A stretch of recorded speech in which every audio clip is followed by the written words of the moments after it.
Today we're making cranberry oatmeal snack bars. This is one of my favorite recipes. You can have it for breakfast, you can have it for a snack.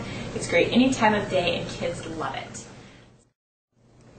So we're going to start by having 1 cup of dried cranberries. You can certainly substitute this with raisins, which cost less than dried cranberries, but I like cranberries a lot better than raisins. So we're going to use 1 cup of dried cranberries and 1/4 cup of juice. Today we're using apple juice, but by changing the type of juice that you use, you can really change the whole flavor of the recipe. Apple and cranberry sounds like a good combination, so we're going to do that.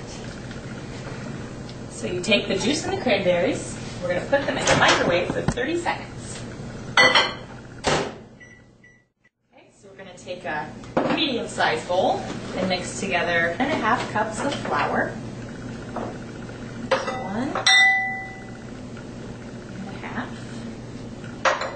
1.5 cups of quick cooking oats. 1. Our oven's ready. 1/2. Okay. 1 teaspoon of baking powder, not baking soda, but baking powder.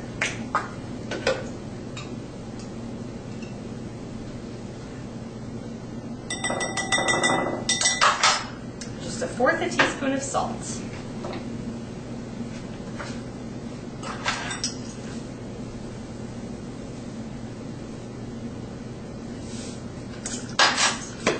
We're going to blend the dry ingredients.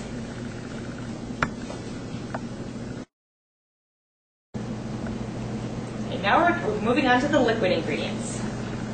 So this time we're going to use a large bowl. And we're going to combine the sugar and the fat and cream them together. So we're going to have 1 cup of packed light brown sugar and 2/3 of a cup of margarine. And I know I always get confused about, does that mean 1 stick, 2 sticks, or how is that measured?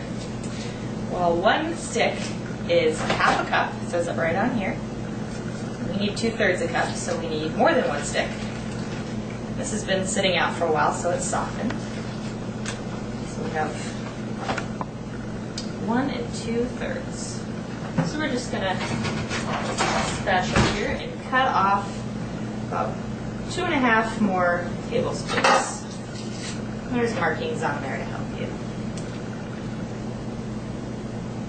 Okay, now we're going to get out our electric mixer. This is a really nice one. I found this at a garage sale. I couldn't believe it. Okay, and this is the creaming step. So we're going to get a lot of air incorporated into the sugar and fat so that we have a light end product.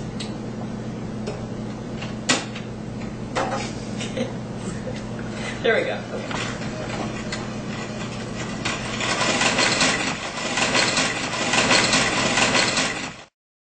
Okay, now we've got the margarine and sugar mixed together, and we're going to add 2 eggs. We're going to add them 1 at a time and beat in between.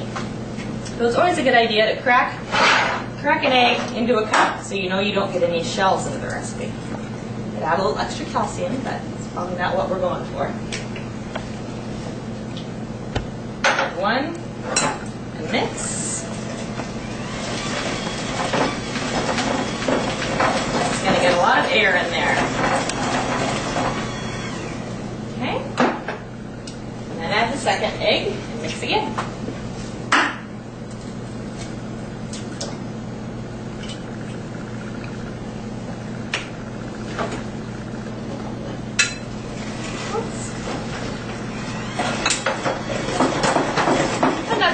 But it definitely makes it more fun in the kitchen. You can always clean up afterwards.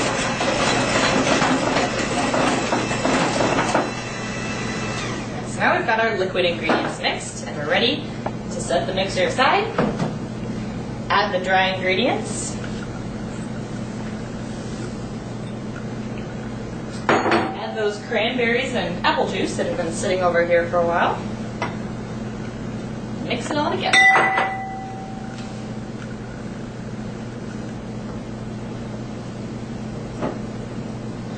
So this recipe cost us about $3 to make for the whole pan. And that's not very expensive for a snack of breakfast bars, or a pan of breakfast bars or snack bars. Pretty much blended here. You can certainly add other dried fruits as well. You could use dried blueberries, or you can even buy dried pineapple, dried bananas. Give it a totally different flavor, depending on what you like.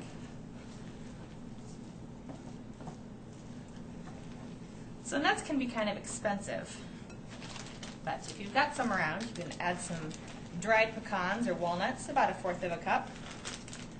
That'll add some nutrition, make it taste a little better too. Okay, so now it's all blended. We're ready to pour it into our greased pan.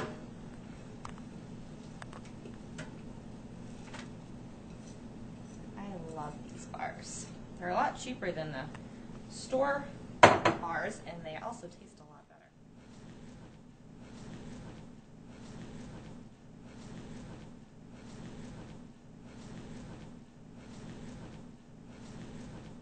We've got this all spread out, ready to put in the oven, and they only bake for about 20 minutes.